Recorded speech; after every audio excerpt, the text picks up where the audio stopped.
Hi guys, Dr. Arland Hill here today with PaleoLifestyleDoctor.com, and one of the questions I get a lot of times from patients is, what's actually in my supplements? What am I actually taking? And I think what we have to understand on this is, what's the original intent for a supplement anyway? The original intent for a supplement is actually to replace what's in your diet. So when we look at this, we have to ask, well, what's the optimal, what are things that we optimally find from our diet? And is what we find in that supplement actually doing that? Is it filling that role for us?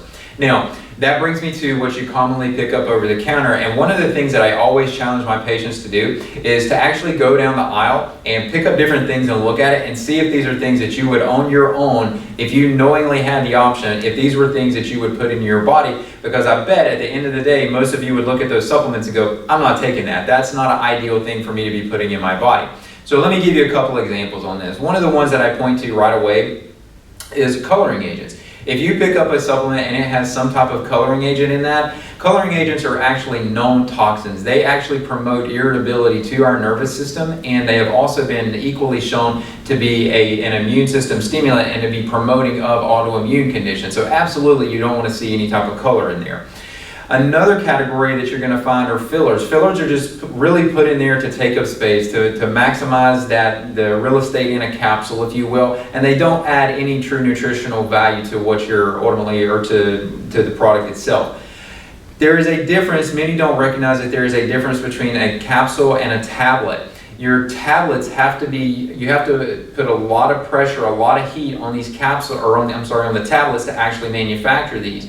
When that happens, when there's high heat, you actually damage some of these vitamins. Minerals, not so much. Minerals can handle that pressure and that heat. Vitamins can't do that. So your B vitamins, your fat-soluble vitamins like your A, your D, your E, your K, those things are going to be damaged. So we want to try to avoid tablets as much as possible. Not to mention that overall, most people don't really like the way a tablet feels going down in comparison to a capsule. So always choose a capsule if you can.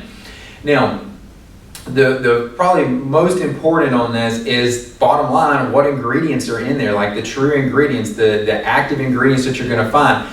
The first place that I recommend you go to look for these is going to be in your minerals section. If you look at a mineral, and let's say for example you're looking at iron, and that iron shows as a ferrous oxide. Ferrous oxide is very well known to be irritating to the gastrointestinal tract. It causes what many people feel like when they feel like that they get a little bit of a nausea or they get some GI irritation from iron. It's generally because of the ferrous oxide. The better form is going to be what is known as iron bisglycinate. So that's just one example. That typically holds true for things like magnesium. Magnesium oxide is often found in products, calcium carbonate. These things are very, very poorly absorbed and not things that you want to take. And again, at the end of the day, if you're not absorbing it, you're not getting significant benefit from it. So we want to make sure that we're getting good quality minerals in here. Another great one for this, I'll give you two more examples here, is folic acid. Folic acid is a synthetic form of vitamin B9.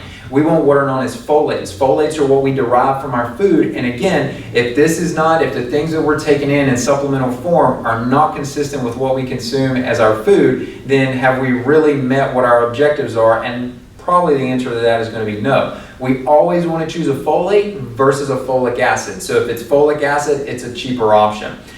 B12. B12 should not be from cyanocobalamin. Cyanocobalamin is it's a form you don't, of the 4 forms of B12. It's the one of the 4 that you don't find in the body. We find our adenosocobalamin, our methylcobalamin, our hydroxocobalamin, but not cyanocobalamin. So by and large, if you're looking for a good B12 option, it needs to be a methyl or an adenosine form. So listen guys, I know that's a lot of information, but it's definitely something that I want you as the consumer to know. So when you're trying to make the selection for you and your family to ultimately get the best benefit that you can from that supplementation, make sure that these are things that you're looking for. I appreciate your time today. Dr. Arland Hill with PaleoLifestyleDoctor.com.